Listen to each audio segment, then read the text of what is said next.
It's an iconic machine, remembering the days of yesteryear, which people do, although there is a slightly diminishing fraternity. I mean, it was always the Silver Surfer Brigade that put money into these things, which is great, and which is where we are with the bequests that were handed to it. Nowadays, with the changing demographic, it makes it more difficult. To me, it was the first one I drove here, so when I started here, one of the drivers here, Nick Proud, put me on a box because I was too short to reach the regulator at the time. I just opened it and shut it at the time, but I can't remember how old I was. I must have been 8 or 9.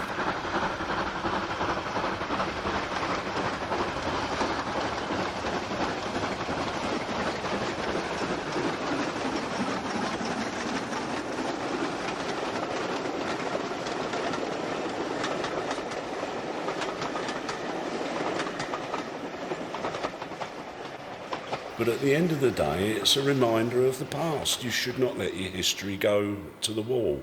So that's what we're looking at the moment, to extend its life and future-proof the thing, like a lot of other things in the museum.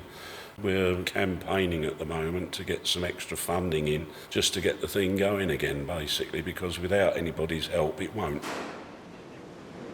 Regionally, it's so important because it's the last survivor of 134 examples. It was the last engine built at Stratford Works, so it's very, very poignant for that. There's not many LNER, Great Eastern, this region sort of locomotives left in preservation. The vast majority of the steam engines, of ex-main line ones anyway, are Great Western, LMS, British Railways ones that all went to Barry, the famous scrapyard. There was no famous scrapyard this side. They all just got scrapped. So thankfully one was saved. We didn't acquire it as such. It was bought privately by an eminent professor, Dr F. Youell, many, many years ago in about 1961-62. Purchased for the princely sum of £450, I believe, from Stratford, more or less straight out of service. Because of his family connections with the Great Eastern Railway, he had some enthusiasm to have a link and a reminder of those days, and he chose this particular machine, 9621, as that example because it was the last to emerge from Stratford Works in 1923-4, around about the grouping time.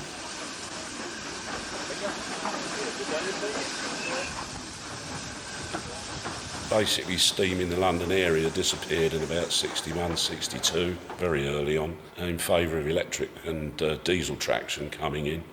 And that's how Dr Youell, or Fred Youell as we all knew him, bought the thing many years ago, and it laid in store for many years at Leeds Neville Hill Shed until about 1973 or 4, somewhere around there, when it was transported down from Leeds by rail, which didn't do it an awful lot of good. But in those days, people didn't know, and they just carried on.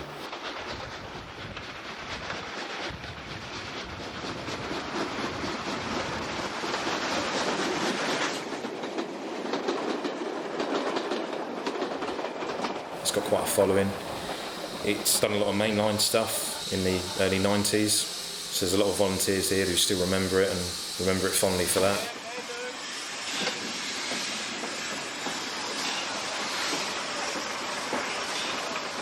It ran for a good number of years here. It took us 9 or 10 years to restore it, and it emerged in 1989 it was the Network South East Open Day at Southend, Victoria, in August 1989.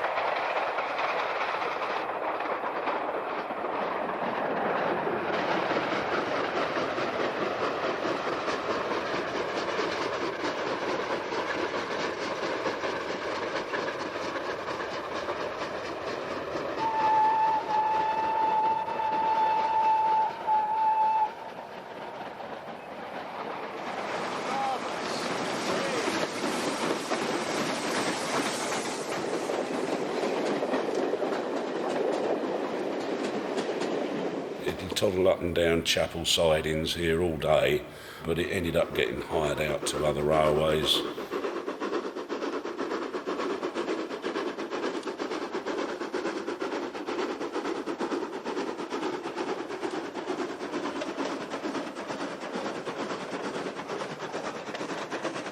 that's how it remained until we got it back until about, I think it was about 10 years ago when the boiler certification finally ran out, and that's how it came back home again.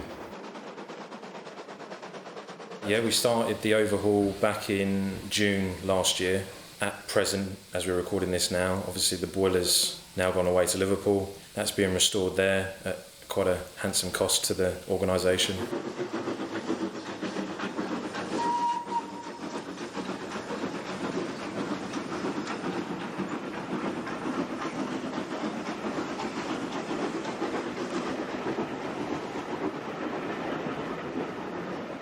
Restored the N7, the iconic N7 first time round as part of the team that rebuilt that over 10 years. The trouble is with all these things like this poor old thing at the moment here, at the end of the day you inherit someone else's throwaway. Like all these things, you don't know what you're going to find until you start taking them to pieces, and you can repair them up to a point and then they cease to become a viable proposition where you either stuff them and mount them in a museum somewhere, or you alternatively build a replica. The N7 I wouldn't say is at that stage yet, but certain parts of it are, and the main prominent part at the moment is obviously the boiler. It's the heart and soul of every machine, and has degenerated to a point where it's been repaired many times before, a bit like Trigger's broom, and it gets to a point where you have to consider it can't be repaired anymore, and you have to build a new one. At the moment, it's 90%, I'd say, a rolling chassis. There's still a bit of work to do, but we're getting there. Yeah, hopefully the only thing that's sort of holding us up is the boiler. So once that's ready, it's ready. So hopefully 2 years maximum, we should have that in steam. Basically, it's just evaluating, cleaning up what's there, removing what's there, evaluating it, and the first impressions are that it's all perfectly serviceable, with the exception of the valves. So I mean, you're looking at about £4,500 to have new bobbins made and new sets of rings for it, because one's broken. And then you find out that one of the piston shafts, the valve piston shafts, is bigger diameter than the other.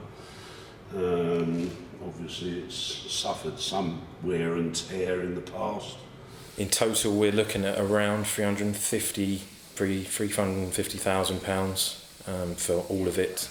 So we've got some, but we need around £100,000 more at present to sort of finish it, to make sure that we reach the deadline of its 100th birthday in 2024.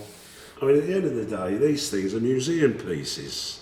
It's almost 100 years old. You can't expect something like that to go out and do what it used to on BR. Like do 70 mile an hour with about 10 coaches behind it. It's not that kind of machine anymore, especially as it is the only one. You can't go and buy another one. And at the end of the day, yes, it's one of these things that needs to be, cared for and conserved. The simple answer is it won't happen if they don't, or if no one does. We can't. The museum's got so many things to fund itself. The sort of doubt with Thomas that's going on in the background sort of keeps everything else going. The N7, we can't necessarily fund it. Ring-fenced funding allocated towards it is looking like it will only produce a few nuts and bolts in comparison to the rest of it. All railways and museums are struggling, so it needs to be self-funded. So the only way to finish it is for people to dig deep. Donate a fiver or a tenner or a few million. Help the whole thing come along. At the end of the day, it's an iconic machine. It's the only one left out of 134 that were built for the Liverpool Street suburban services over many years. This particular example was built in 1923, and it's probably clocked up millions of miles. It's gone round the clock a few times since then, and unfortunately in certain areas it's beginning to show, although it has had quite a bit of mechanical work done on it over the past few years of its operation prior to it coming out of action. As I said earlier, that the predominant feature at the moment, which is the big object that's missing, is the boiler. So don't delay, donate today. There's a straight link on the website to the N7 Restoration Fund. Click donations on there of certain levels, so you can sponsor tubes, stays, or you can just leave a one-off donation for a figure that suits the individual, which they can do either online or via cheque. All the details, like I say, are on the website. It's a difficult thing. It's not like your Flying Scotsman. It's not like your Tornado. At the end of the day, it's got its own niche in history, which shouldn't be forgotten. It's a survivor. It's a reminder of Stratford in the early days, and that's all under the Westfield Shopping Centre and the Olympic Park now. And very few of their products remain. But the N7 is one link with those times it does.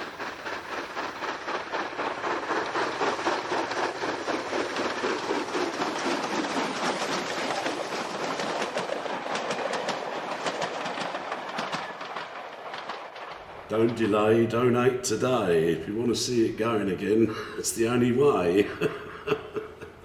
So hopefully, yeah, fingers crossed.